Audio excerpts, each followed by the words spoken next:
His mitten with its feathery fur cuff. She popped right in to get it warm. It was just the right size for a tiny mouse. Presently, a green frog came hip-hopping over the snow. "Anybody home?" she asked when she saw the mitten. "Only me," said the mouse. "And come in quickly before you freeze." Look, there's the mouse, there's the frog. Now who's this?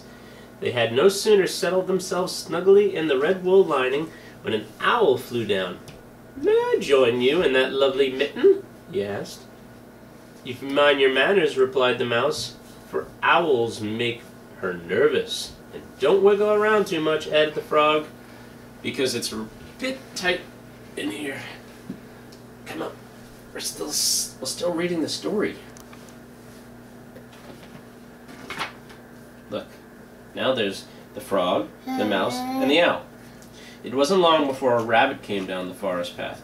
"Is there room for me in this nice warm mitten?" asked the rabbit. "It's awfully cold out here."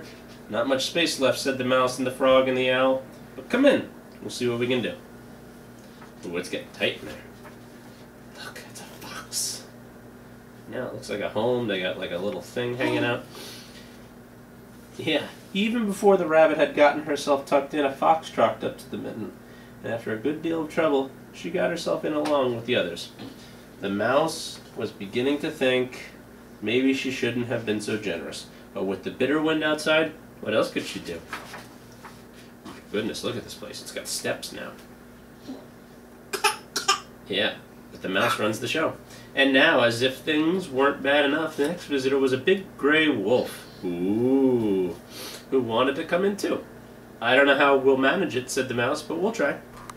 Everyone moved around a bit, and finally the wolf was squeezed into the mitten. It was very crowded by now, but at least it was warm.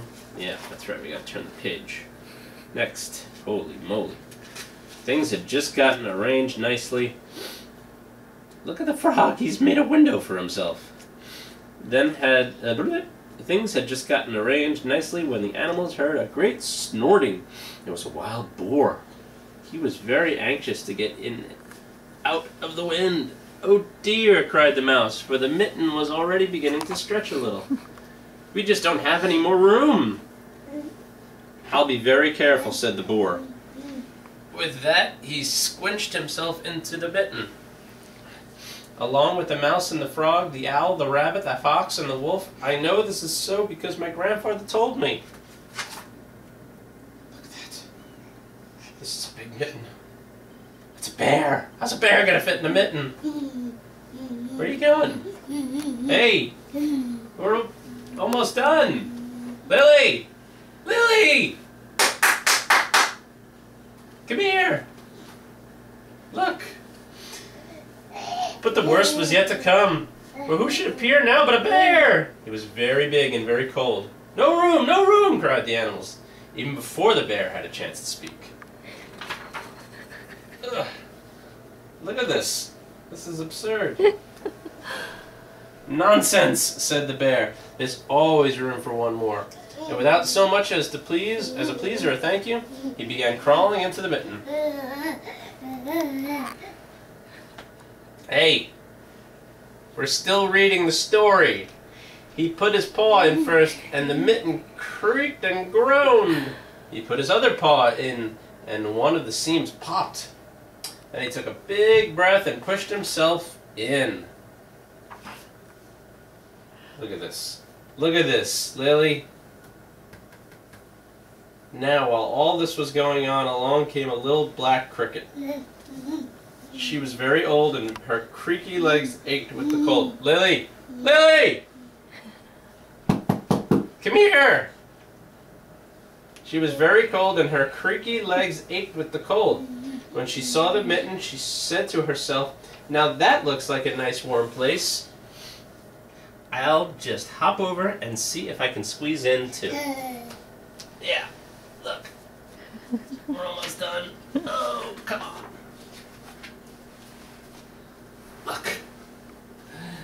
But ah me, That's all that was needed to finish off the poor old Mitten. The cricket had no more than put her first scratchy foot inside when, with a rip and a snap, the stitches came apart, the old leather cracked, and the soft red lining split in half, popping all the animals into the snow.